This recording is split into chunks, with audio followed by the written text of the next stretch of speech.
Touchdown, Westerly! A chance for the Chargers, and they score! In the front, Luzzy again!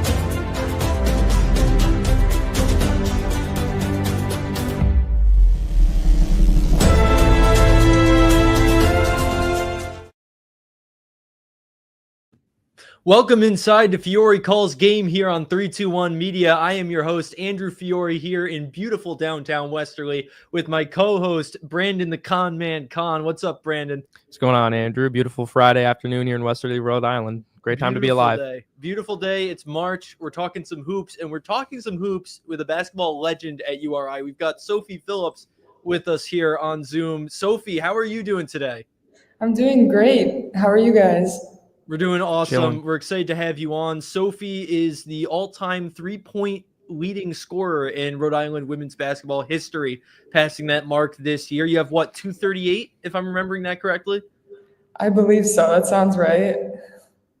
Well, it's up there in the history books for both men's and women's basketball. One of the biggest stars of Rhode athletics in the past 4 years, and you just wrapped up a tremendous career.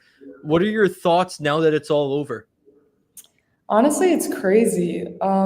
It's been a great 4 years, and I can't believe how fast it went by, honestly. But I've loved being in Rhode Island. It definitely felt like a place that I could call my home away from home. And I've really never been to Rhode Island before this, so it's just a great place. And again, it's a place where my family could come and watch a bunch of my games. So I was super thankful for that. Not too far. Yeah, staying in the Northeast for you, because I know you're from near Albany, where your twin sister plays for the Great Danes right now. How is that? What was that like growing up with a sibling who shared that interest and passion for basketball with you? It was awesome. Genuinely, everyone asks me how it's been having a twin sister, and it's honestly the best thing ever. Having a sibling is amazing, but having a twin is literally just your built-in best friend. And the fact that we share so many interests, and we could grow up and playing basketball together, it was just I couldn't ask for anything else, honestly. And obviously we chose to go to schools separately, but to be able to watch each other succeed on different teams, it's just been amazing. Lily actually just finished up her season last night. UAlbany was in the WNIT. They played against St. Joe's, who we're obviously all familiar with. And St. Joe's unfortunately beat them, but they had a really great year. And we obviously know that because we played them at the beginning of the season, and they unfortunately beat us as well. So yeah, I'm sure your family's got a bit of a vendetta against them now after that. Yeah, definitely. Last time we were on this show a couple weeks ago was your guys' game against St. Joe's in the A10 tourney. That was after the Brad Marchand news, so we were all just so distraught, and we pulled up the game to end the show. Very good game. You guys kept it close. I was really impressed for what it's worth. Yeah, no, it was a phenomenal game. Just great play of basketball, on both sides. St. Joe's is always such a tough team to play against.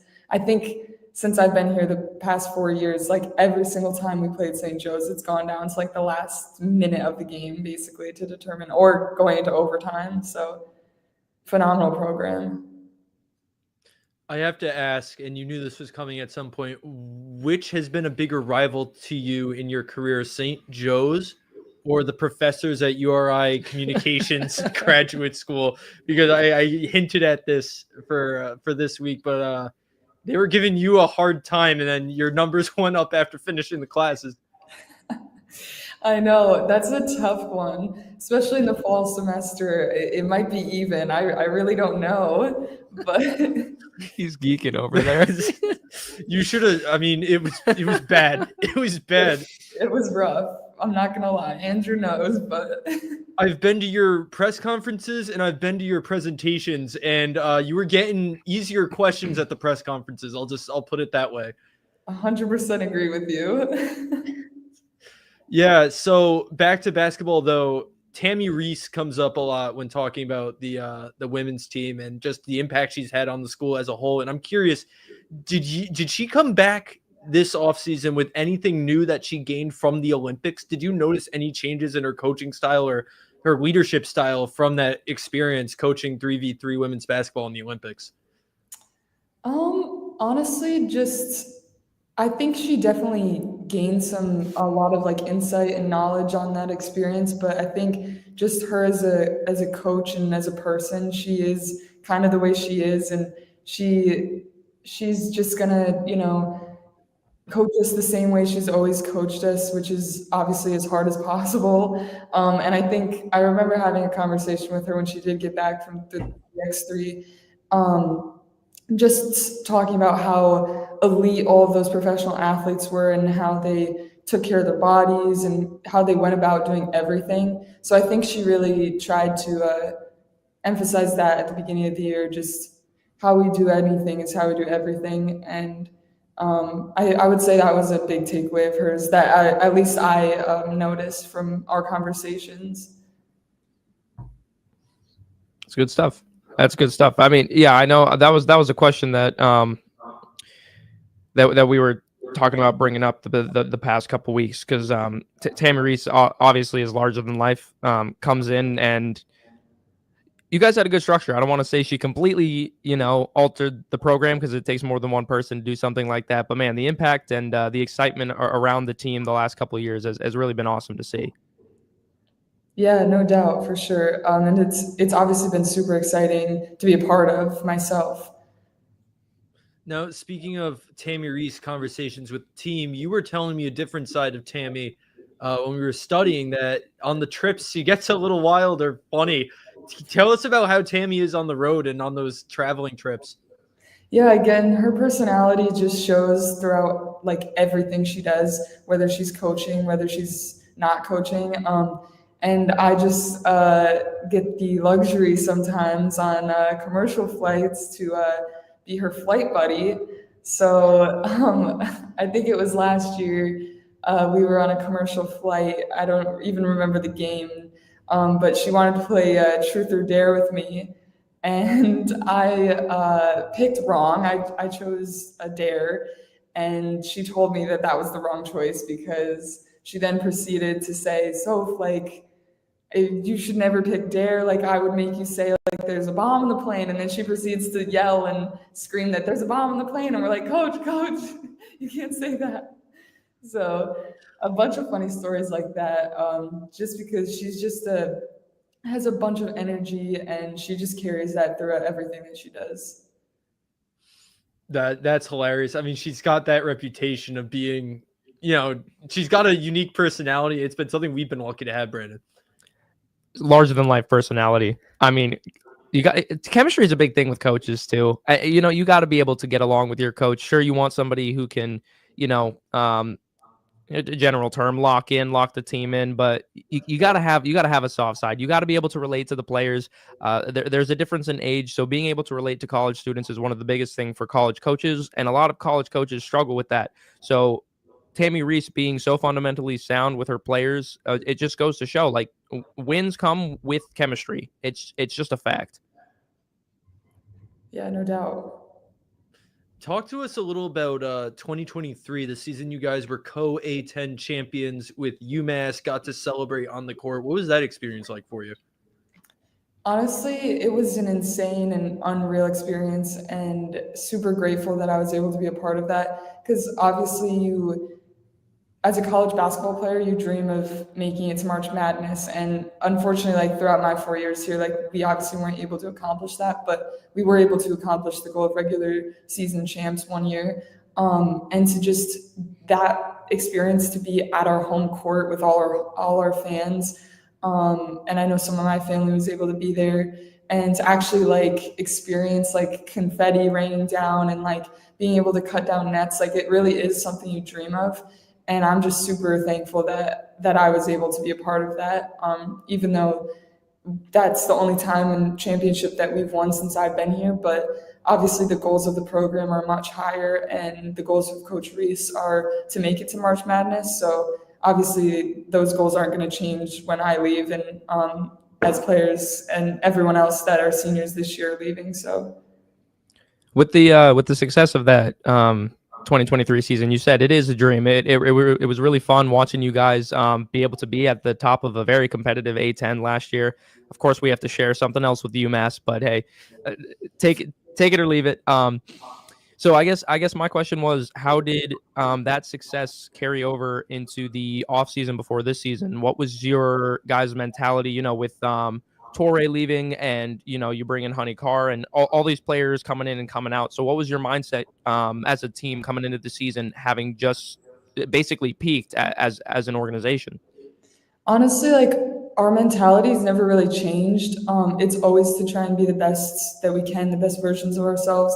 And when new players come in, we got to bring them along with us and show them what it's like. And I think the A10 is like honestly one of the toughest conferences to play in. We just have overall like great teams in this league, as you can see with two teams this year making it into March Madness on the women's side.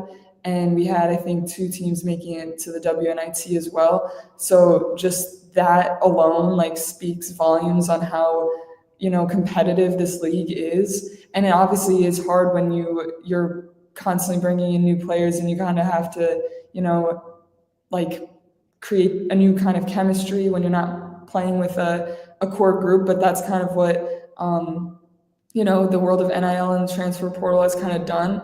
But the mentality has never changed, and we just trying to stick to our goal of trying to win a championship every single year. And I think the last 2 years, even though we've kind of had a whole new team both times, we were competitive, with last year making it to the A10 championship game, and then this year just finishing as high as we did, which obviously we weren't predicted to finish that high. So yeah, I think just that not changing our mentality of it doesn't matter that teams see us as being picked finishing 8th at the beginning of the season. It doesn't matter, because if we just stick to everything that the coaches preach, and again doing how we do anything is how we do everything mentality, it'll just create success. Say what you will about your season this year, I think you guys exceeded expectations. Making it a couple rounds in the A10 tournament is, again, no easy fit. We might be a little biased here as URI students, but it is not easy. And you guys coming up a little short last year, a little more short this year. Still, though, I think you exceeded expectations, so I wouldn't take anything that you did this season, not for granted, but take it with just be, I would say, be proud. Your team was absolutely exceeded all expectations this year. So give yourselves a pat on the back for that. Appreciate that a lot. And what made it more impressive too was you guys struggled off the bat, especially non-conference play. And you were just talking about how tough the A10 is, and talk about how that shift from non-conference to in-conference play, how you guys were able to get over that rough start and really thrive against some of the toughest teams. Yeah, I think our non-conference, it made us really come together for conference, because we were like, okay, we got to fix something. Nobody likes to lose, obviously, and a lot of the people on our team, we're super competitive people, and we all wanted to win a championship. We had goals as a team at the beginning of the year of all the things that we want to accomplish, and we put in goals per game as well, which we weren't getting, and we weren't hitting those goals in non-conference. So we had to figure out a way how we could change it for conference. And I think just being able to, we kind of came together as a group and realized that at times, because you're losing, it's hard to stay positive and stay confident within each other. So we had to realize that and kind of change our energy, and then just go about practices in a different way. And I think that mentality shift really helped us going into conference, because you could tell everyone was just enjoying themselves in practice a lot more. We were competing harder, and it showed on the court because we were enjoying playing with each other more than we were in non-conference. And it's hard because, non-conference, it comes at you very fast, and our preseason it seems long, but when you have a bunch of new players that they can't be here over the summer session, you're really playing with them for the first time for only a few weeks. So it can be hard, especially with such a hard non-conference schedule that the coaches get for us almost every year. Yeah. How big was the addition of Honey Carr to the team? She came, this was her first and only season here, and she made a huge impact on the court. What was it like with her chemistry-wise off the court? Yeah, she definitely, her mindset was she wanted to win an A10 championship, just like the rest of us. So I think that obviously mentality and like we need that from somebody coming in who's older, and just to have that confidence with her as one of our top scorers this year. Like we needed that out of her. We needed her to score. Like we had lost a lot of scoring with Maya leaving and T, and we didn't have that as many post players returning that had that role before. So she was able to take that up and really, do as much as she could for the team in that aspect, even on the rebounding side as well. So I think just that meant, just the chemistry that we all had. I think this year, especially off the court, our whole team was just like, this is the best chemistry I've been a part of the last 4 years, to be honest. So I think that also played a part into why we were more successful going into conference. Explain to the viewers about the big Soph, little Soph dynamic. It's honestly super funny. So Big Soph, obviously our point guard, that's her nickname. But people get confused and they'll start, like, even our coaches start calling me Big Soph sometimes, and I'm like, no, like that's Big Soph. Like she's our point guard, and she killed it this year, and I'm super excited for her in the future. We really did have that like Soph connection though. She's just super fun to be around on and off the court and playing with. But it is funny because people come up to me and call me Big Soph, and I'm like, you guys got it all wrong. Like I am not the Big Soph out of the two of us. So she's very funny though. And yeah. That's the chemistry thing that I brought up earlier. You can have a great team with a bunch of talent. Not to get too off topic here, but the Brooklyn Nets when they had Harden, Durant, and Irving, you can have all that talent, and it doesn't matter if the locker room isn't on the same page. So I really give you guys credit for being able to keep your heads in the game. And most experts will call them counting you guys out this year, and you proved a lot of people wrong. And I would say that has to do with your sisterhood. So, are there any other funny stories you can think of with Tammy and any of the other players? I mean, I'm just curious. I mean, I'm loving the whole chemistry so thing. many. I can't even think of any on the top of my head.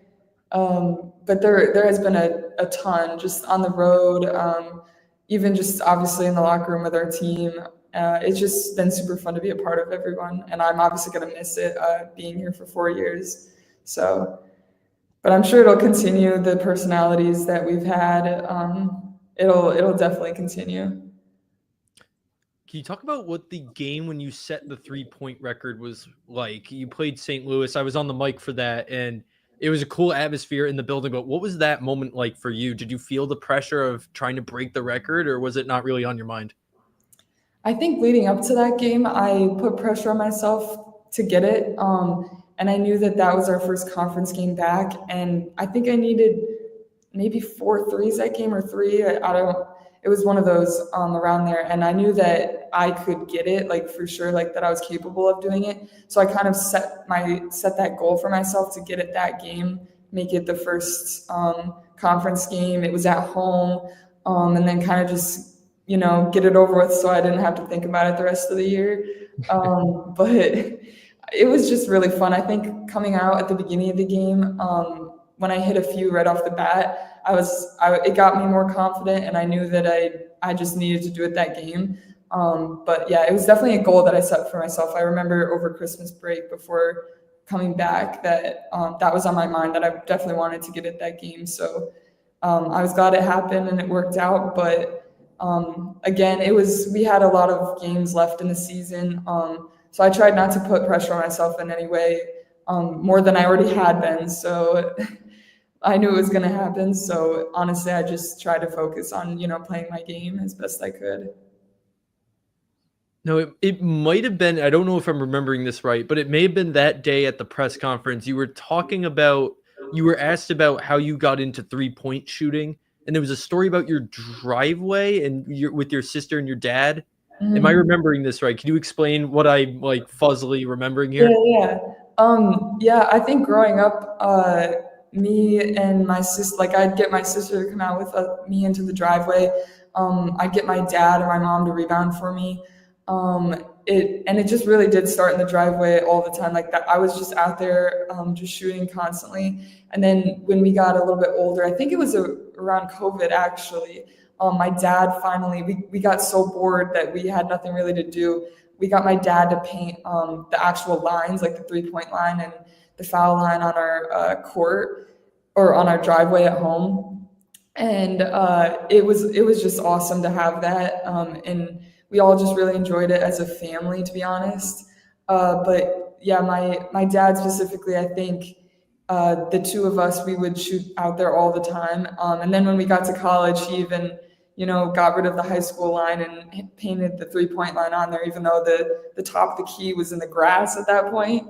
But I think just like the support that my parents have always given me and Lily, to go to the gym and shoot with us and work out with us no matter what, has been like a huge part of like why we've been so successful. Even like now when we're in college, we'd go home and like force my dad to come work out with us in the gym, and he wouldn't be able to like walk the next day, but like he'd still do it with us. So That's a great story. So what I'm hearing from the lens of a student of Salazar here is that your attachment style was affected by your parenting, to put it in URI grad school terms. And that brings us to our classmate Dave Flex here. Asked the question, how does the narrative paradigm fit into this anyway? Break down your entire career using the narrative paradigm. This is your audition for comps. No, seriously though, you're all academic every year in A10. Clearly, by the fact that you get what Dave's yapping about here, shows you care about your studies. How have you managed to balance that? How have you managed to balance the school and athlete life? Honestly, it's a tough task for anyone, and just the fact I was able to graduate in 3 years and now do my master's this year. Definitely a goal like I had set for myself, but it's not something easy, and with missing classes due to travel, and especially in grad school having night classes, can't always make them all because of games, but I think the professors do a really good job of helping us through that, and obviously are having study groups as well, in order to pass comps exams and everything. That's super helpful, but no, it really is no joke, honestly, and it takes a lot of mental toughness at times, but you do have a huge support system backing you up with your coaches, support staff, and teammates. So as hard as it can be at times, it really is super fulfilling, and I'm just super grateful that I've had the opportunity to be able to do it. So I obviously kept making the joke that once the professors laid off on you, that's when the season turned around. But do you think that actually unironically had an impact on it? I think that is funny because I didn't think about it much until you had stated that. And I mean, I think grad school is a whole nother level of stress that I never thought it would be like. So I guess in some instances, possibly. But I really didn't think about it until you mentioned it. It just happened to be like that. So it really could have been a factor. I don't know. What made you pick URI in the first place back 4 years ago? I think a big part of it was the coaches, being able to play for Coach Reese. It just sounded like something like super out of this world, super just a crazy opportunity. And then my assistant coach at the time, Coach Shauna Crew, who's now the head coach at New Hampshire now. I think she was a big part. She was a heavy on my recruitment, and we had a really good relationship as well. So I think between the two of them, that's really what made me decide on URI. And then, it was also, like I said earlier, it wasn't far from home. So it is like 3 hours, but, it's still close enough where a bunch of my family can come to my games all the time. Not as close as Albany for my sister, because that's like right in our backyard basically. But and then just the area of Rhode Island as well. It's very much like kind of where I'm from as well. Just not super busy. Like I didn't want to go somewhere where there was a city. And Rhode Island also has beaches, which was just an added like this is super cool. But yeah, I think everything kind of checked the box for me in that way. And obviously because that's why I stayed here for 4 years. So I've just really enjoyed my time here.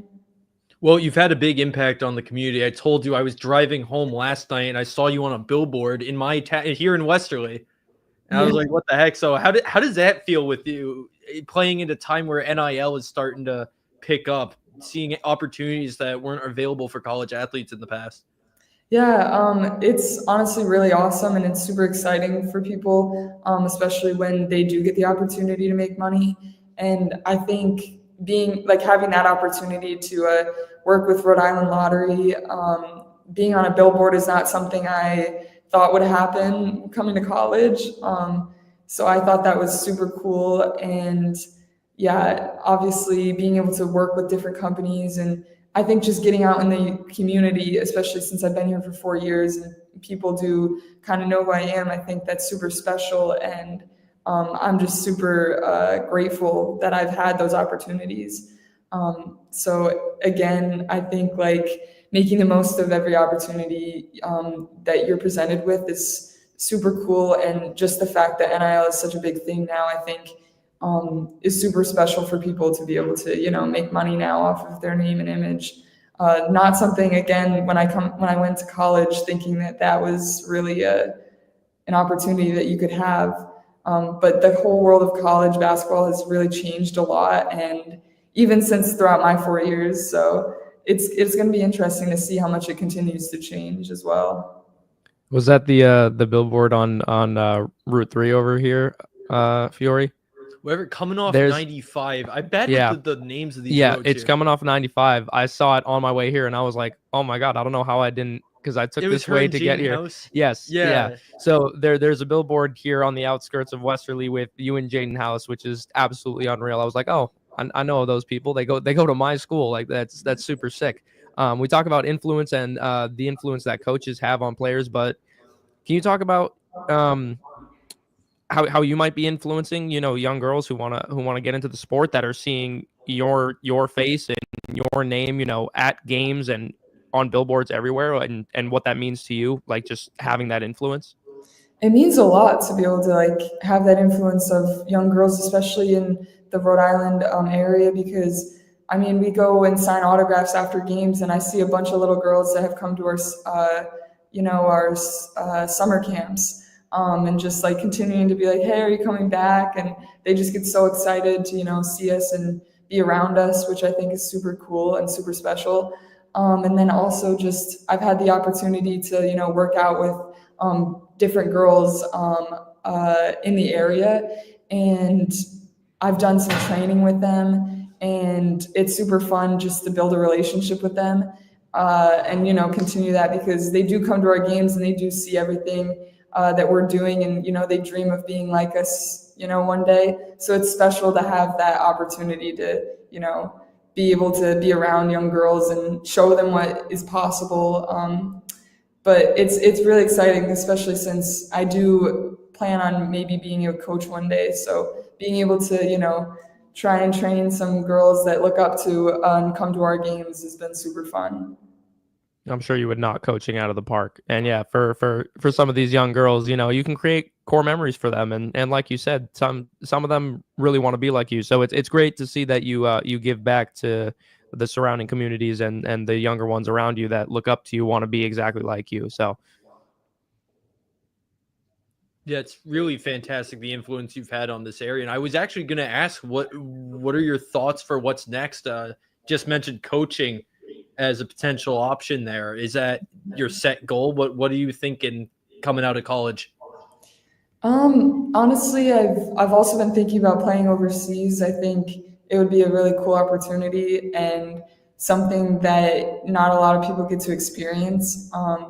So being able to do that, and obviously not just being done playing basketball and being able to also explore the world maybe a little bit would be super fun. So trying to, work on that like right now. So we'll see how that goes. And then, maybe getting into coaching after that. But we'll see, I guess. Is there one athlete you model your game after or look up to in particular? Stole my question. I didn't want to go too off topic though. That's That was my question too. honestly a great question because I've had a bunch of players that I've just loved and loved watching growing up. But when I was really young, my favorite player was always LeBron. And then, as I got older, actually watching more of the women's game as well.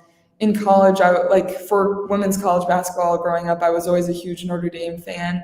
So watching Marina Mabrey, Jackie Young, Enrique, they were all like some of my favorite players to watch. And now I continue to watch them playing in the WNBA, which is super cool. And then again, I don't necessarily model my game after all of them. At a time, I was a huge Brittany Griner fan when she was at Baylor, so I don't really know how that came into play either. But I think I just like watching the game and trying to do. I don't necessarily model my game after just one player, but just trying to do and be anything I can, and being the best basketball player I could be. It's great to have that influence. Can you convince Marina Mabrey to not get traded from the Connecticut Sun? Because she wants to leave so bad, but she can't because she's tied down. And it was super fun player. cool last summer having the Connecticut Sun use our facilities to train. That's cool. So that was super cool as well. They're trading everybody. I don't know. Sorry, I'm getting so off topic. No, go but ahead, man. That's what we're here for. I am a casual WNBA fan. I won't pretend like I sit down and watch every single game. But Connecticut's I'm from Mass, so Connecticut's the closest local team we have. Yeah. And to see their offseason moves, it's so weird, man. I don't get it. Yeah, I don't know. They don't they're trading everybody to, it seems like, every other team. I don't know. They're not getting much back either. Yeah, no, they're not. That is super cool. Have you ever? Is it just been the Connecticut Sun? Have any other maybe other colleges or something played and practiced in your facilities? And when was that? When the Connecticut Sun used your facilities? I believe it was in August. Okay, so right, in between that All-Star break, right? Like in between, the Olympics, they had a few weeks off for the Olympics. Right. Yeah, it was. Well, now that I think, it was either June or August, but Okay. It was when we were out of summer session. But yeah, I think they're the only team that I've known to come here. But it is super cool with the connections that Coach Reese has made, especially coaching in the Olympics. Super cool. I remember Sierra Burdick. She came to our Fordham game at Fordham this year. I think she also knew somebody from Fordham as well. But to see a WNBA player in the stands at your game, it was really unreal, honestly. Did you get to meet and talk to any of them that have come and used the facilities or come to the games? Unfortunately not. I was super bummed about that. I was home at the time when they were here. But I really haven't. So that's super unfortunate, but honestly super cool that I'm even a part of the program that they're, trying to come and be around as well. Now, the school put up the new facilities. I'm trying to remember the name of it, but behind the gym, behind the swimming pool, the new basketball facility just a few years back. How much of a difference has that made for you guys to have your own separate courts to practice on rather than using the Ryan Center? It's made a huge difference, not only with just like our team now, but like also as a recruiting tool, it's huge because most teams now have practice facilities, so you kind of have to keep up. But just with us in general, there's a lot of scheduling issues sometimes with the Ryan Center. They have like a lot of concerts and things going on, so we can't always practice in there. And so when that happens, the next best gym in the past without the practice facility would be Keeney Gym, which is it's a nice. They have the full court up still. They don't have AC in there though, and then in the fall you could have volleyball too. So scheduling can be hard, and then they're also working around men's basketball's schedule as well, trying to fit. We try to go in the morning and they were in the afternoon, but this year we had some scheduling issues with classes, and girls had to take classes in the morning, so we had to practice in the afternoon for the first time this year. So, and that's kind of when the men practice, so it gets kind of hard. And with the practice facility, that just gives us a whole another gym to be in.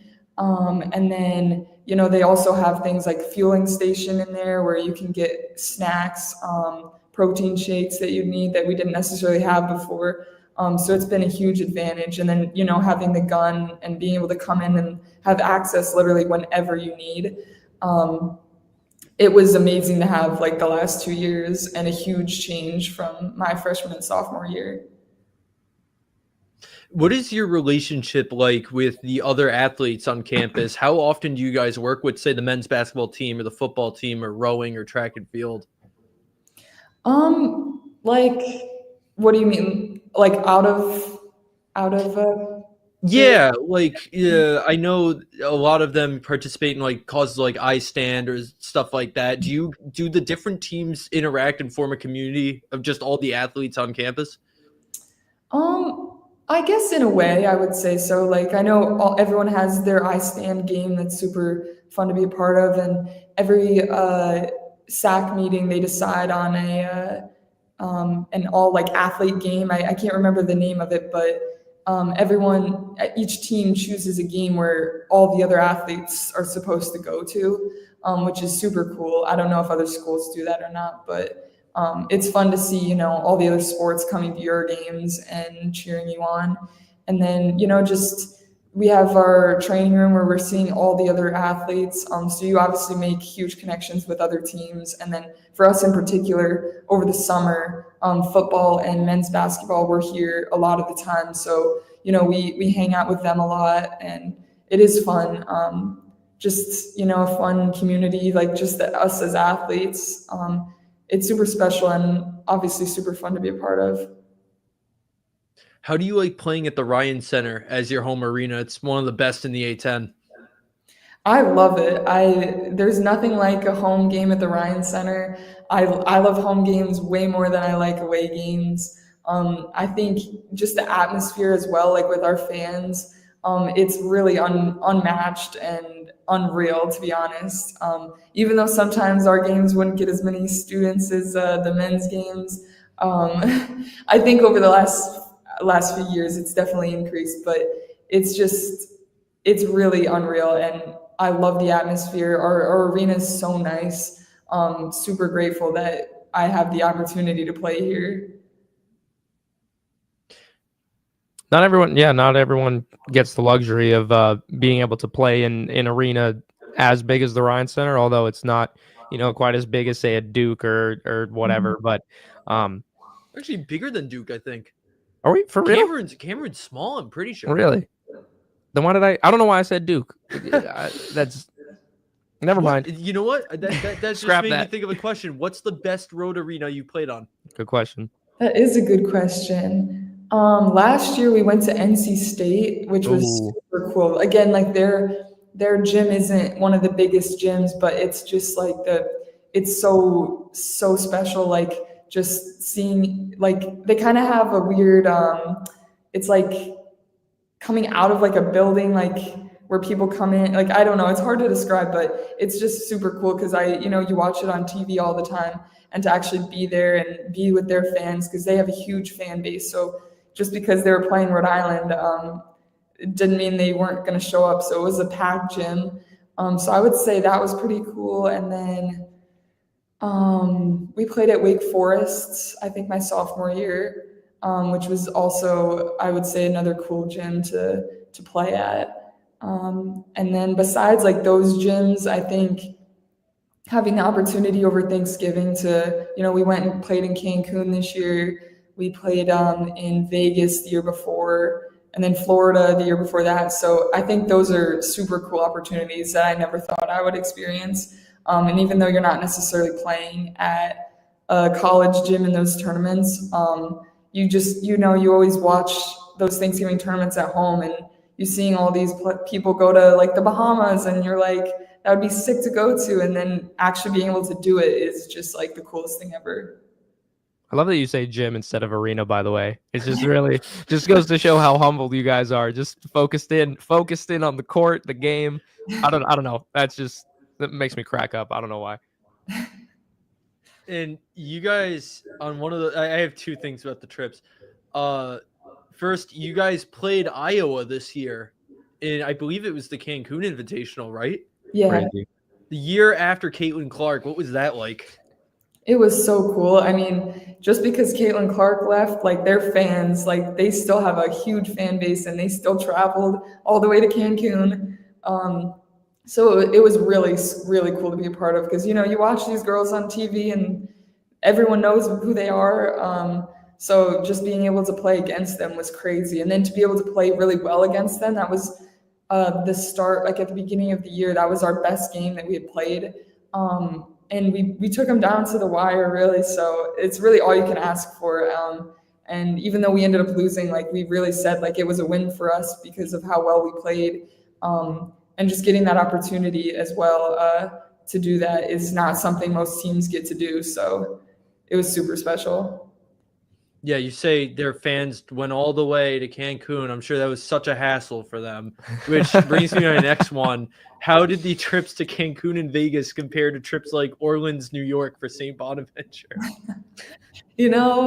I can't say I love that trip every year. It's got to be one of the most brutal trips ever, because most of the time we end up driving, and that is not a free bus ride. And it's cold. When we got up there, it was ridiculously snowing. So, and I think last year we actually, after that game, we got stuck and we couldn't fly out. So we had to drive down to Pittsburgh, where we got stuck again. Oh my so God. We had to stay another night. So yeah, that trip is not one I look forward to every year. No rest for the weary, huh? Right. That's why I keep hammering in on the respect thing, but like being an athlete and a D1 athlete nonetheless, it's so tough, and you gotta go through all the travel issues like that. So I give you a lot of credit for that too. It's just I can't even imagine like how frustrated I would get. I wanted to ask with the man, I blanked there for a sec. I had a good question. You usually do. This is the first time. This is the first time he's speechless. Oh yeah. No, I had something there that I was sitting on for a little bit. Well, while you think of that, I guess. Never mind. You go ahead though first. I got it now. It's just a small question. Like, how do you in moments like that, moments of frustration where you're going to be stuck in a city for hours, how do you as a team keep your mentality in check? Is there any methods that you use to try to just remain calm in high stress situations? Yeah, I think we just look at it as like, it is what it is. You kind of just have to deal with it. But I think that's what having chemistry as a team is so important. I know over Christmas break, when nobody had classes, when we were on the road, our assistant, Coach Jen, she'd bring her Guitar Hero. So a bunch of the games on the road, we were all like either in the film room together in the hotel, or we went to each other's rooms and we were just playing Guitar Hero like the whole night. So doing things like that, I think, is what makes it special and makes it fun. And like you kind of forget that, maybe you're in a tough situation, but you can still make the most of it. Well, that actually leads into what I was going to ask. Best travel memory. Ooh. Wow, that's a good one. Gonna be hard to pick so one. Good, Yeah. I whiffed on remembering it. Yeah. That is actually really hard. I would say this year playing and learning how to play Guitar Hero was probably one of my favorites, because I'd never played before. And it got intense, especially one time Coach Reese joined, and she Man. thought it was super easy until she did it. So, What did she play? gosh, that's a good one. I don't remember necessarily what she played, but it was Sure. super fun. We had like people going at the same time. But besides that, I don't know. I think there's just the commercial flights are always a super fun experience because you're all just in the airport together and, just sitting around trying to have fun. So I think just memories like that, honestly, would probably be my favorites. Gotta love the roll with the punches mindset. Yeah. You get stuck for hours, just find something else to make it worth your time, Yeah, So, exactly. love the mentality. I do. I want to ask, with March Madness starting up for both the men's and women's, do you have any takes on either bracket? Being a college athlete, are there any, does it allow you to notice certain things about teams you watch and say this team has it together, this one doesn't? No, for sure. I know that I was watching the March Madness all yesterday. Gonna probably watch it all today. Like, it's my most favorite time of the year, honestly. And like you genuinely do watch teams that come together in March, and you see like that chemistry build, and it is something special to witness because it's something that's like super hard to do. And then I know just for me personally, like I was watching like the Creighton men's game the other yesterday, and I hadn't watched them all year. So being able to watch teams that you don't really watch at all or have the time to, but like noticing what they do offensively is something like I try to do, and I was just super impressed with their offense. And I thought it was super fun to watch. So I'm excited to like keep watching them, hoping that they keep winning personally. But I'm excited because the women started today. And I fill out, all the brackets online. I have a bunch of groups. I'm in some with my teammates, some with my family. So super competitive, and it's so exciting and super fun to do. March is a great time of year, man. It really is. There's nothing like it. Where in what other sport do you get 16 teams, 16 games, I should say, one day, and then 16 games the very next? Like, it's an event like no other. Bringing up Creighton, they surprised a lot of people yesterday. Louisville was supposed to be a much better team than that, and Creighton just walked all over them. So Yeah. they have a chance to beat Auburn too, I think, in the next round, just based on how well they played Louisville. For real. It's just super exciting and fun to watch teams, come together and just see like the joy that they play with in March, and super fun to watch some upsets as well. Yeah, that's why we love March. You just don't know. You don't know. Louisville could have been favored by I don't know. They were probably only favored by like 2.5 or 3.5, I think was the spread on that game, and Creighton dog walked them. McNeese with a huge upset over Clemson yesterday too. Like you just never know. Sure, like the 16 ones, like you kind of expect the 16s to lose by 20, which I think most of them did yesterday. But we've seen 16-1 upsets in the past recently. So there's no month quite like the month of March for sports if you're a sports junkie like all of us. So true. And I heard, Andrew, that you went to the games in Prov, so that's super cool too. I did, and yeah, I was planning on hitting that after the break. We do have to take a break. We are halfway through. Sophie, you're welcome to stay on with us. We were going to get into the March Madness games and our breakdowns.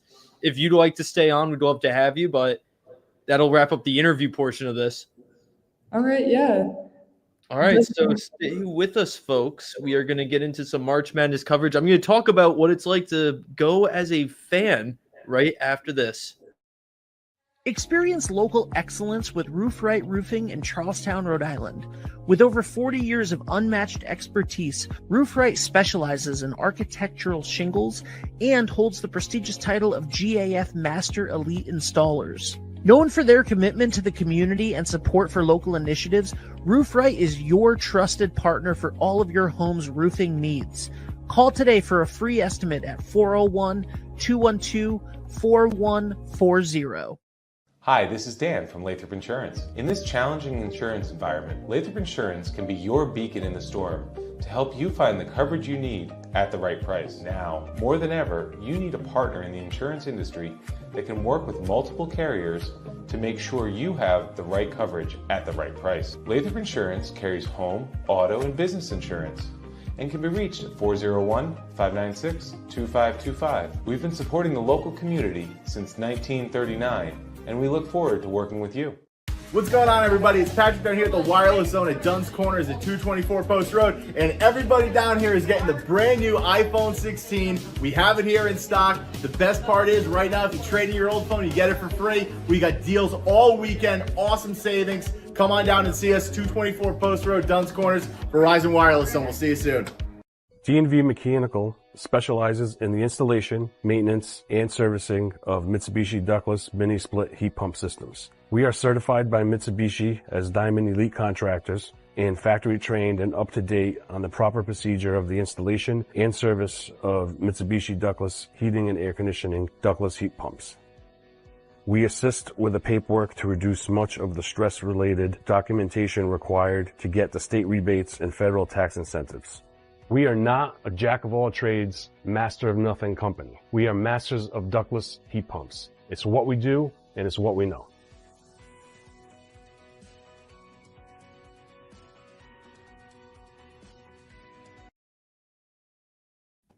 Welcome back to Fiore Calls Game here. Andrew Fiore, Brandon Kahn, alongside Sophie Phillips, the all-time three-point leading scorer in URI history for the women's team.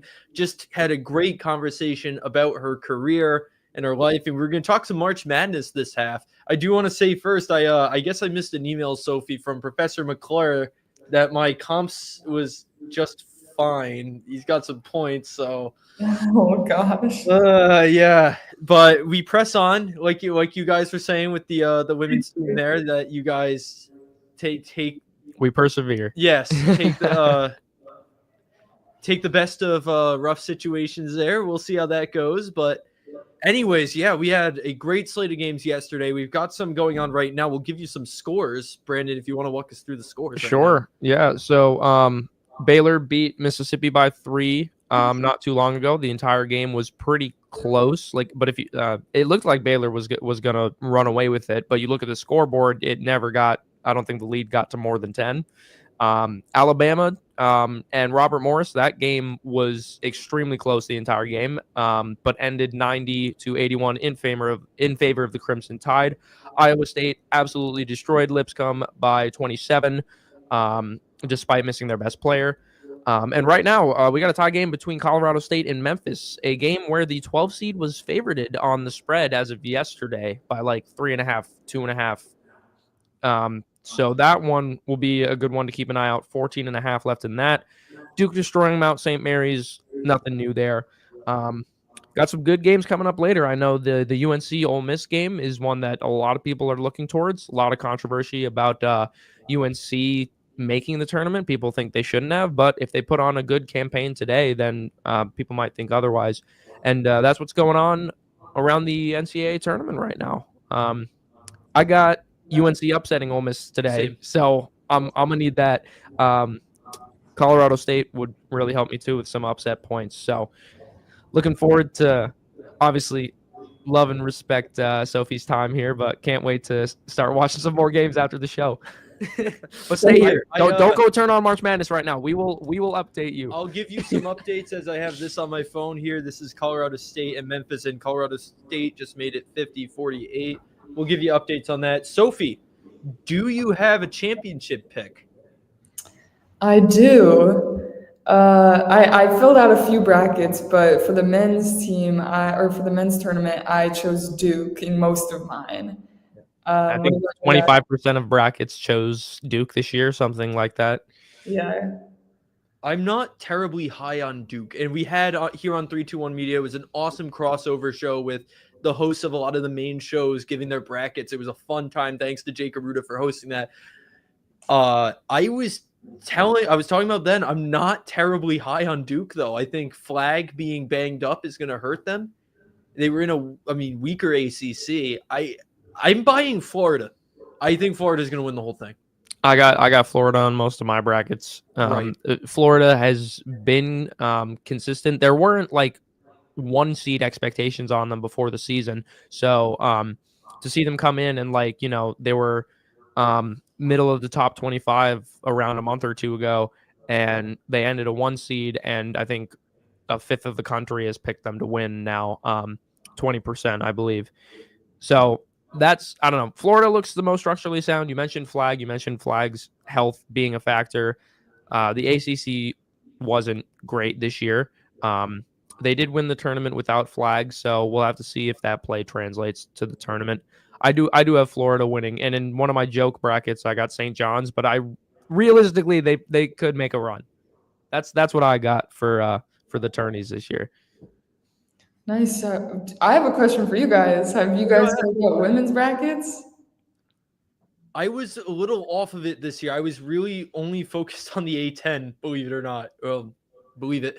But yeah, I did not this year. I do think Beckers gets her championship though this year. Again, I'm a very casual college basketball fan, but UConn has looked wicked good all year. I just feel like it's either South Carolina or UConn. If I was to make a bracket, I was like, literally I think it was this morning I woke up and I was like, I haven't done a women's one yet. I should probably do that, try to enter some sweepstakes or something. But I don't know. I might sound like I'm not very knowledgeable here, but it seems like UConn. I would like to hear your perspective as a women's college athlete. Yeah, no, I think UConn is obviously a really good pick. They've looked very solid all year, especially being able to beat like South Carolina. But I don't know, something about like USC and UCLA. I think both of them have a really good shot. I think I made 3 brackets with UCLA winning, USC winning, and then South Carolina winning. So I think it'll be really tough this year, honestly. But something about UCLA is speaking to me. I don't know. I think they have a good shot.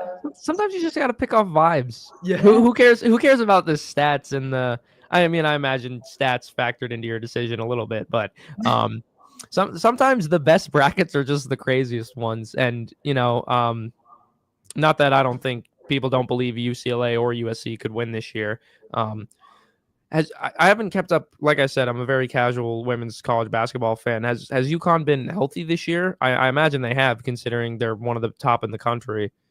Because I know last year that was an issue. Yeah, I think it's still another issue for them a little bit. I don't know. AZ Fudd hasn't played as much, and I know Aubrey Griffin.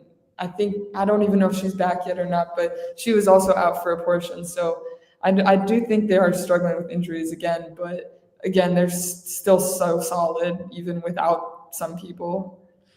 Did you guys see the jerseys they put out today? No. They just the day of the game putting out a new jersey to wear, which is I think a sick move, honestly. But it's very similar to their normal ones, except the U is bright red. Okay. It's pretty sick. It's pretty sick. I'll have to take a look. I did not come across that. No. Yeah, I saw those too. Yeah, they look pretty awesome.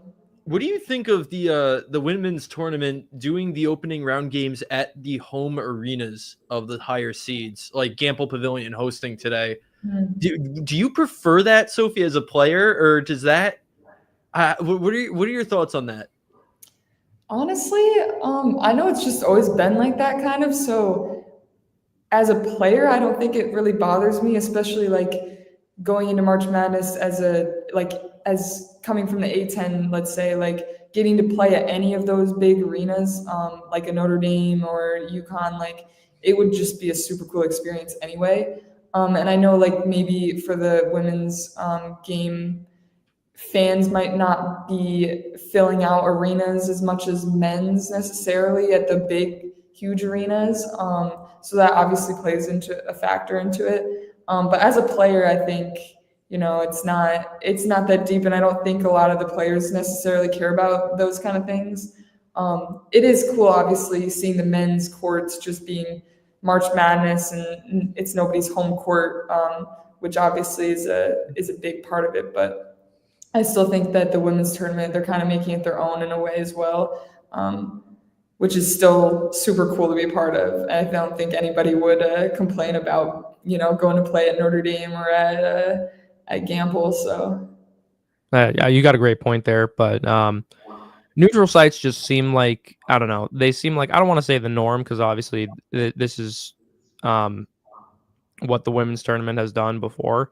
So I don't know. I do think it's a great opportunity for, like you said, some of the players in the A10 who don't go to some of these bigger like SEC schools, Big East, that have really really cool home environments. It's weird to have a tournament this big not have neutral sites for at least the first round, because the men's they have neutral sites for even just the first round. So I guess not every site is neutral, because fans will move no matter where you're at. So yeah, that's an interesting take though. I do think it's very good for some of the smaller schools to be able to play it at bigger arenas. Yeah, and I know once it gets into like the men's getting to the Sweet 16 and Elite 8, it is like that neutral.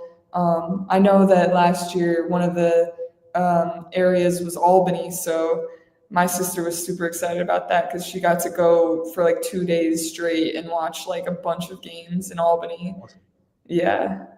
If the tickets weren't so, a little above my price range for the Providence games, I would have went. I think you got them at a decent price, Fiore. Yeah. I kind of misplayed it. So I had selection Sunday. I was like, you know what, I want to go, and I had the assumption that if I bought them before the times were announced and before which teams were playing in which, we knew the teams that were playing in Providence. We didn't know which session would be which. Right. I had the assumption that if I bought them before that, I would pay less.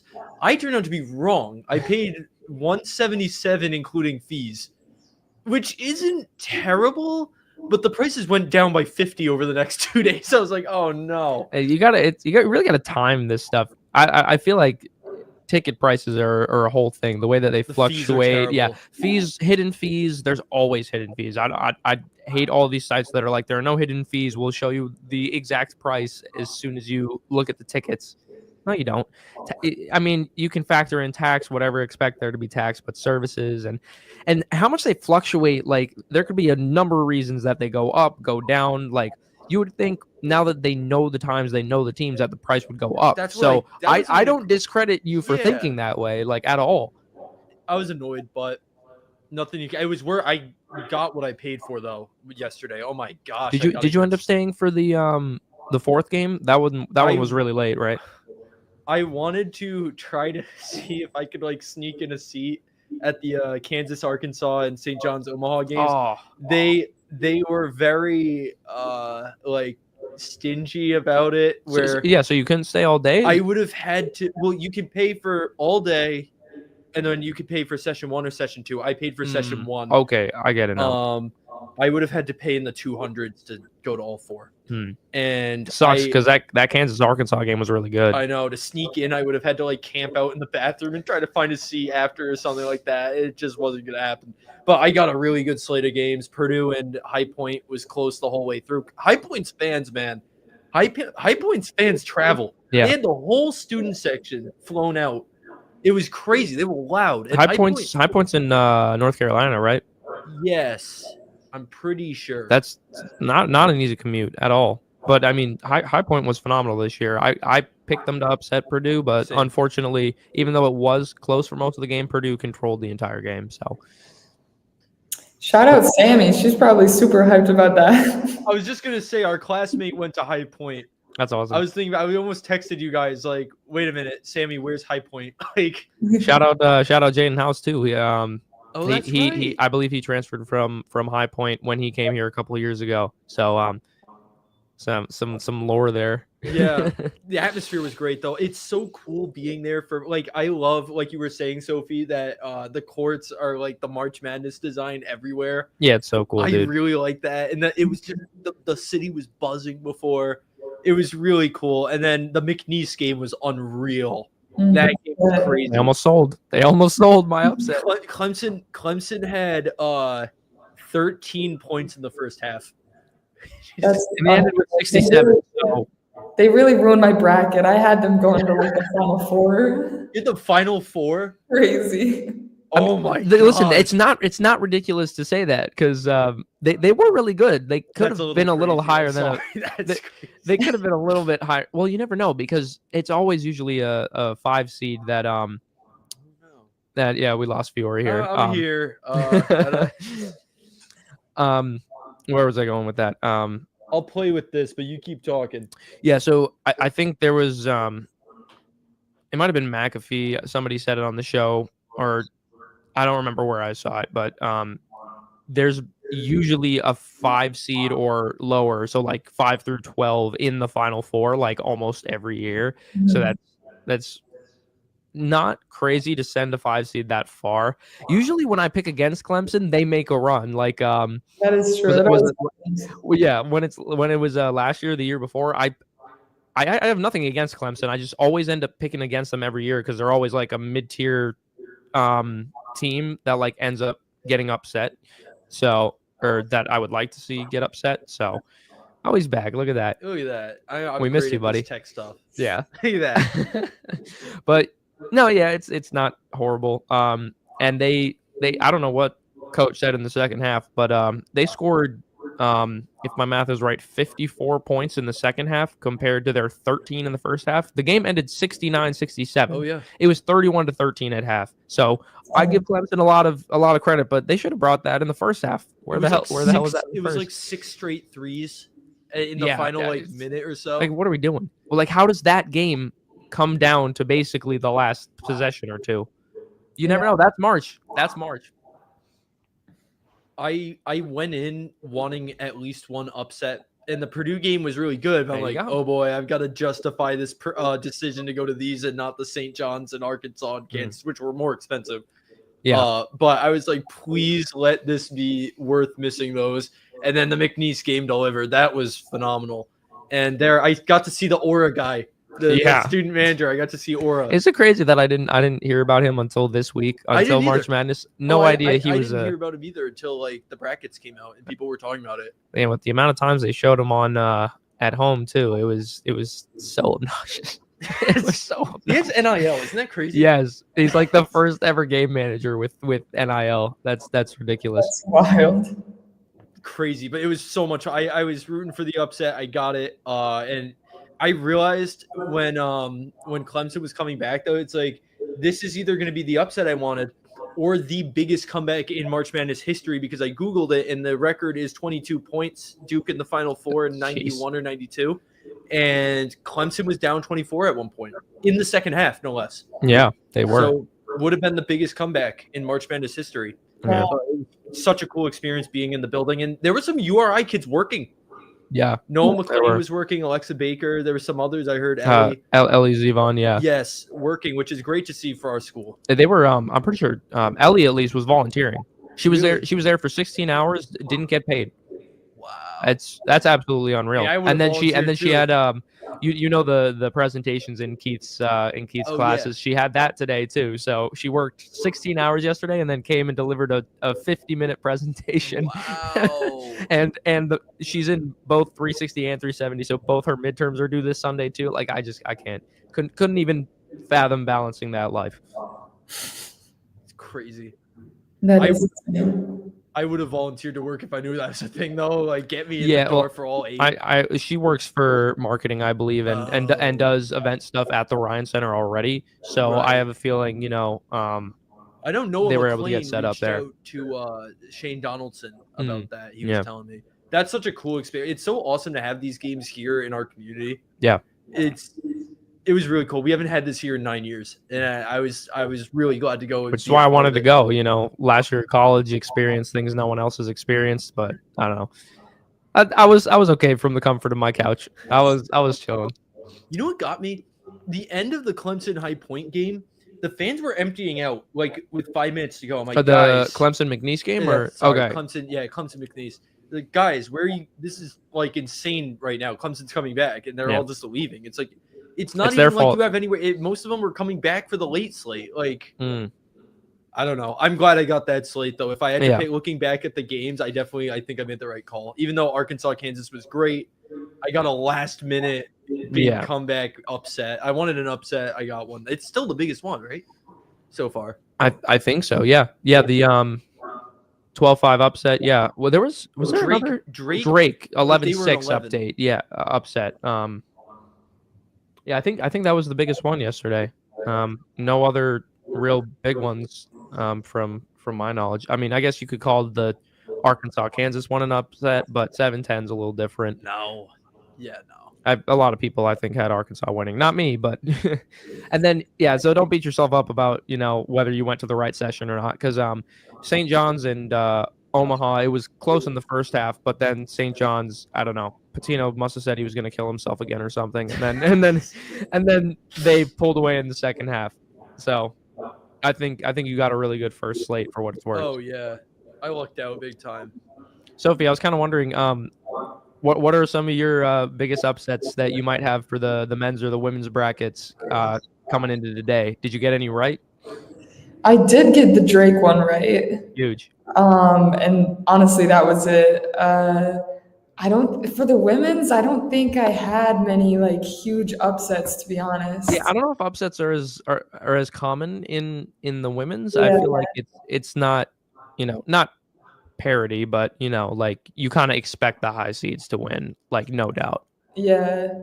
And then, yeah, I guess I didn't really choose too crazy of ones. Besides the Drake, I was, rooting for the A10. I tried to get VCU, and that didn't work out. I switched last second to VCU. Big mistake. I got a few. By the way, Colorado State just hit a 3 to go up by 10. It's 64 to 54 with 8:30 to go in the second half. But yeah, again, where was I going with that? That's a great question. Upsets. See, this time my blanking out is okay because it was because of March Madness. Losing focus. Oh yeah, I have a few brackets, and one of mine was still perfect up until like 9 o'clock last night. Wow. Unreal. I forget which game was it? I don't know because I kind of all mixed was it up. the UC San Diego, Michigan? Maybe that one was also really late though. Maybe it was Drake, but I had Drake in at least one of mine. Okay. And it was the one in the lowest stakes pool, of course. That was perfect that late, but it was by the time it was still perfect. They said only 1% in the country had perfect brackets. I was like, shout out my buddy Matt. He made the bracket yesterday morning, just like randomly filled it out, picked like Texas Tech to win or something, and he had a perfect bracket up until the Kansas Arkansas game. So that's a pretty impressive feat because that was probably what 2% of perfect brackets were probably still there, but he got it. So that's crazy. Yeah. It's impressive. Although when you're getting your picks right, it really depends on what your final four is more than these upsets in the first round. That's what. Because the final four are where the big points are usually. But me and my boys, I think we did a little extra for the upset points this year, so motivates us to pick a few more upsets. But ultimately not a ton yesterday. How are we feeling about Bryant, guys? I'm a big Michigan State fan, to be honest, me personally. So I always go with Michigan State, but you're Michigan State. How'd that happen? How am I a big Michigan State fan? Yeah. My cousin actually went to school there. So when I was younger, my family went and we watched a Michigan State game against Indiana, a men's game.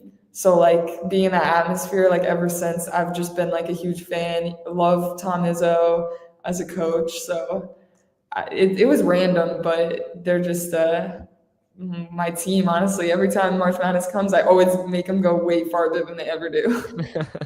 I think I have them in my Final Four in just about every bracket this year. Really? Yeah.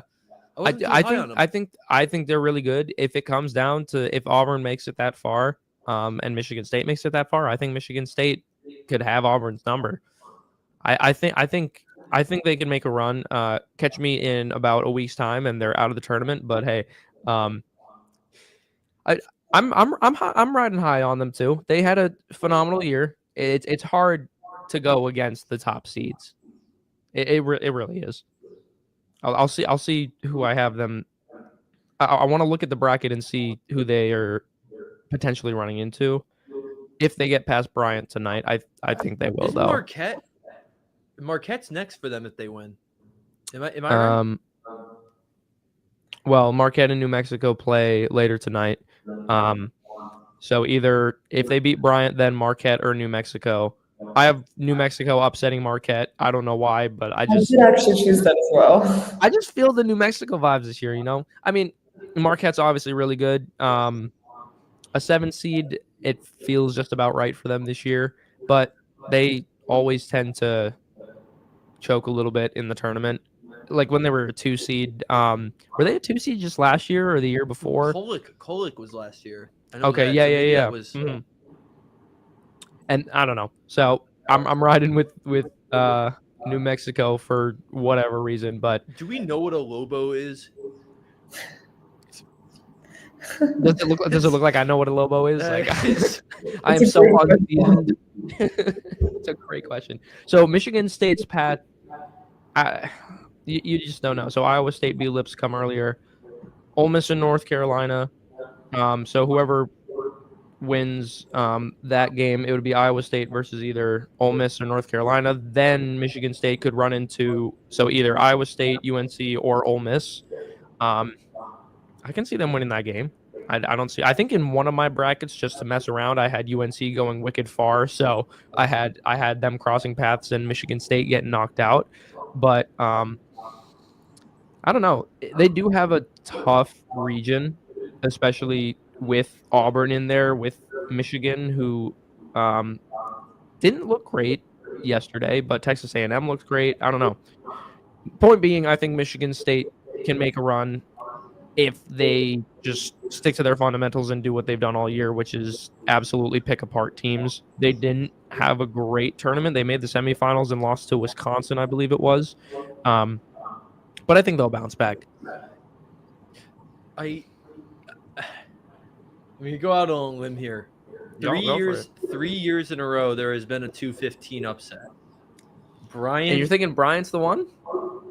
Yes. And here's why. I'm a Rhode Islander and I like them. That's basically it. No, I do like Phil Martelli. Dealt with him with WPRI and he has a great culture going there, and Pinzone is a great athlete. They've got size too, so it's possible. I haven't been in one of my brackets. That's fair. I think they're a good candidate for a 15 upset if it happens. Obviously, it's more likely than not that Michigan State takes care of that. That's the nature of the 215, but if we were to pick a 215, I did go with that. Well, hey, look at Alabama and Robert Morris earlier. It was, again, it ended in a 9-point win, but I was following it along. It seemed like Robert Morris kept it close all game. I'm sure Alabama had a grasp on it, but you don't know. And like I said at the beginning of this second half of the show, you just never know.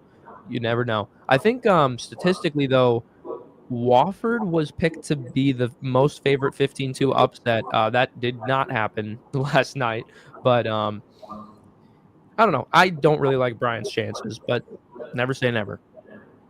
How about UCLA? They destroyed Utah State. I'm never picking Utah State ever again. UCLA is another one of those teams like Clemson where every year I go against them, they just shock the world and prove everybody wrong. So here I am, wrong again. UCLA destroyed Utah State. That matchup with Tennessee is going to be good. That's going to be a good game. I have Tennessee in my Final Four too, though, so I got to go with the Vols, but I don't know. You never know. Any more controversial upsets you think in the near future? I don't know. I have UCLA in one of my Final Fours. I'm pretty sure. Yeah, but it's not crazy. It like I saw them at MSG this year. I went to the Holiday Classic. They had UCLA and UNC, and then Kentucky and Ohio State, and both of them were upsets. UCLA was like 19 in the country, and they lost to UNC. But that was a good game. UCLA actually choked, but they looked really good. And then Kentucky was 4 in the country. They got blown out by Ohio State for some reason. But yeah, getting to watch UCLA, I kind of had a bias towards them when making my bracket. And then Oregon's another one I have going far. They sneak up on you. They haven't lost a first round game in like 7 years or something. I imagine they'll take care of Liberty tonight. Sophie, I'm curious if you have a bracket in front of you, what like your most common Final Four is? Any patterns?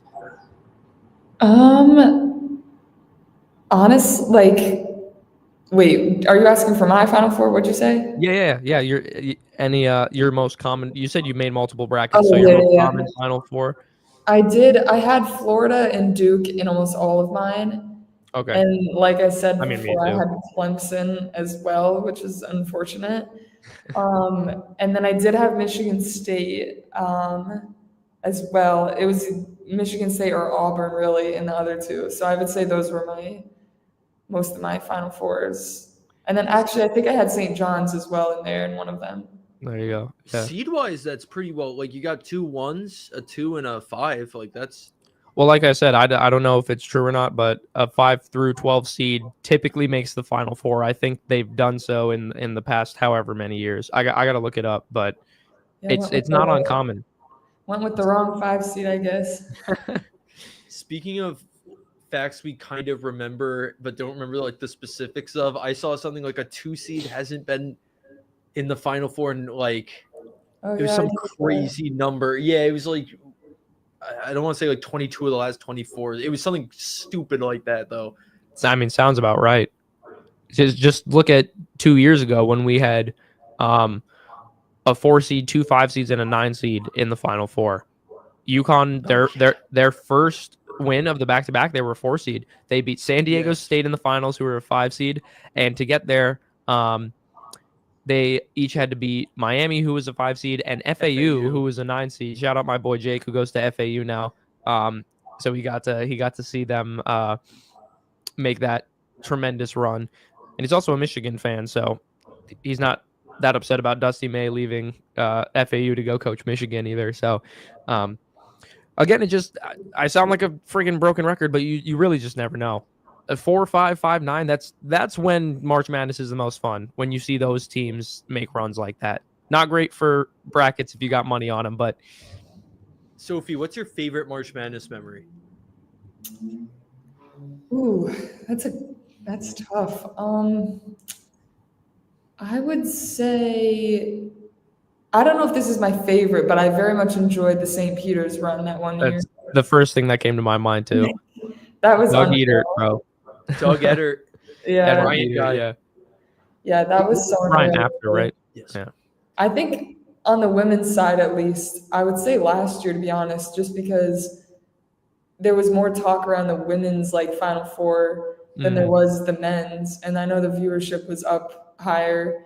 And I actually got super lucky, and I was able to go down to Cleveland for the Final Four in the national championship game. Awesome. I Wow. was in this student athlete engagement group where they pick a certain number of players, obviously whose seasons are done, to go down there, and we went through a bunch of different kind of like conferences where you got to like listen to different people speak, which was super interesting, and then obviously go to all the games, which was super cool because I'd never thought I would go to a Final Four ever. And then the fact that it was Caitlin Clark was there, and yeah, it was just unreal. So honestly, for the women's side, I would just say that because I was able to experience that. There was a lot of buzz around the Final Four last year for good reason. And I would say, not to discredit the women's bracket, but because I feel like people just knew UConn was going to win last year. It was, once we got that far in the tournament, we just knew. So having all these electric players, electric teams in the women's one, it was really great. And I hope the momentum continues this year if, teams like USC with Juju Watkins and some of these now household names for women's basketball fans. So I'm really pulling for it. I think it'll be a good Final Four again this year. Seems like it. Yeah, I think it's going to be crazy, honestly. I don't know about the upsets again on the women's side, but like once it gets to the Elite Eight and everything, like I think some crazy stuff will definitely happen just because I think more teams are getting to a higher level of the lower conferences. I mean, I was expecting almost to hear you say the Notre Dame buzzer beater over UConn. I think 2017 or 18. That is true. You said you liked Notre Dame, but the fact that you were there for one of the biggest women's Final Fours ever, I mean, geez. That was, correct me if I'm remembering this wrong, South Carolina beat Iowa in the semis or the finals? The semis. The semis. Right? Okay. I remember going on record saying that South Carolina would beat Iowa, and people were looking at me funny. I was like, I'm just a more well-rounded, better coach. All Don Staley does is win. I mean, yeah, what Don Staley, and then did they beat LSU in the championship? No, actually, now that I'm thinking about it, I think it was Iowa in the championship, wasn't it? Yeah, because I think LSU got bounced earlier because Right. LSU won. That was the year before yes, when they played. LSU won Reese. two. Yeah. LSU won 2 years ago when Iowa was bounced, if I'm not mistaken, in the semis. It was Iowa, South Carolina last year. Yeah, what you couldn't ask for a better finals matchup though, right? Oh yeah. Cardoso was she the best player on South Carolina last year, or was she the year before? No, yeah, she was last year. Okay. Yeah, no, she was one of their best players, and then they had a freshman that was really good, and then their point guard was super good, who's back. So they're just unreal. Their team. It's crazy that they don't win every year, but I guess that goes to show that UConn's got a lot riding on this year, huh? Becker's last year, Gino's last year, right? Is he stepping away at the end of this year? That's what they're saying. Oh, I have not heard that. I haven't heard that either. That's okay. One of his last rides. Then I don't know that I'm not trying to spread misinformation here, but I thought I read that somewhere or heard that it's one of, I don't know. Maybe it's just people consider it one of his last chances to win a championship with the women's team, because a lot of that core is probably going to move on with Becker's. So yeah, I got super into UConn like 2017-18. I remember being furious at the buzzer beater. I hated that so much. It's funny. My roommates are all big. They're both UConn fans, so. We talked about that. I'm like, no, I was a Notre Dame fan. Like, I don't like UConn. I like Tennessee. I like Notre Dame. So like, when those buzzer beaters happened, like, they were like crying in their rooms. They were saying, and I was over there like cheering, like super excited. Yeah, no, I hated that. Surprised because you don't live too far from UConn, right? Like Albany can't be terribly far from Stores. Yeah, it's definitely not that far. But again, I'm a huge Red Sox fan, and I'm from New York. Oh yeah, I love Boston, so love it. I don't think my where my location is really matters, I guess. Yeah, that's right. I mean, you were talking about the Red Sox in your presentation online, which I haven't touched mine yet, but that's not a story for right now. For another day. How much you said you go to some Red Sox games? Do you have any takes for the Red Sox coming up this year? I mean, I'm hoping that they're a lot better. I don't know. I don't follow too much of like stats and players as much. I just like baseball, and I just like watching, and obviously hope that they're like super good. They haven't been in the past, but I know it seems like they've gotten some good players this year. So I've heard some good things about them hopefully being a lot better. We've talked on this show that hopefully the AL East is open now with Garrett Cole likely going to be out for the season for the Yankees. The Orioles only losing and not really gaining anything in free agency. So while I do think the Red Sox will somehow still be the middle of the pack, hopefully they compete for a wild card spot. That would be nice. I'm really excited to go to games again this year, though.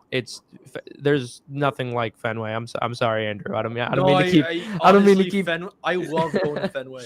The Mets are playing the Red Sox at Fenway days after our graduation, and that is really. Gotta keep my eye on that then. I am keeping an eye on that.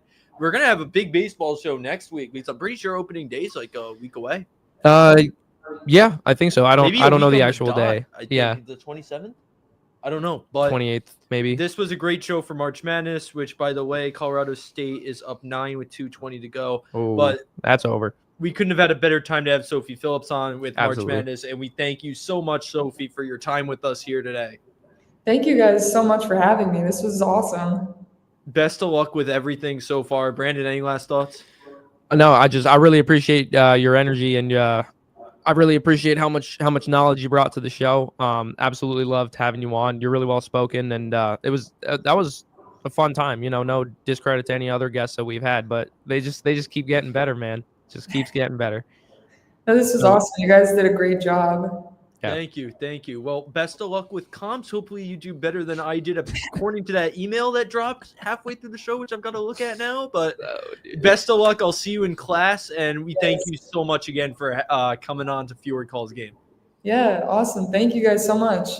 Thank you. So for Brandon Kahn and Sophie Phillips, this is Andrew Fiore signing off on Fiore Calls Game. Stay tuned to our socials to see what we've got in store for you next week. But that's going to do it for us today. Thanks for watching. Experience local excellence with Rhode Roofing in Charlestown, Rhode Island.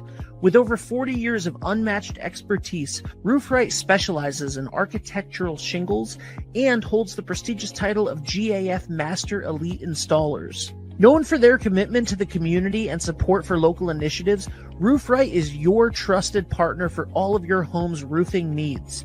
Call today for a free estimate at 401-212-4140. Hi, this is Dan from Lathrop Insurance. In this challenging insurance environment, Lathrop Insurance can be your beacon in the storm to help you find the coverage you need at the right price. Now, more than ever, you need a partner in the insurance industry that can work with multiple carriers to make sure you have the right coverage at the right price. Lathrop Insurance carries home, auto, and business insurance and can be reached at 401-596-2525. We've been supporting the local community since 1939, and we look forward to working with you. What's going on, everybody? It's Patrick down here at the Wireless Zone at Dunn's Corners at 224 Post Road, and everybody down here is getting the brand new iPhone 16. We have it here in stock. The best part is right now, if you trade in your old phone, you get it for free. We got deals all weekend, awesome savings. Come on down and see us, 224 Post Road, Dunn's Corners, Verizon Wireless Zone. We'll see you soon. D&V Mechanical specializes in the installation, maintenance, and servicing of Mitsubishi ductless mini-split heat pump systems. We are certified by Mitsubishi as Diamond Elite Contractors and factory trained and up to date on the proper procedure of the installation and service of Mitsubishi ductless heating and air conditioning ductless heat pumps. We assist with the paperwork to reduce much of the stress-related documentation required to get the state rebates and federal tax incentives. We are not a jack-of-all-trades, master-of-nothing company. We are masters of ductless heat pumps. It's what we do, and it's what we know.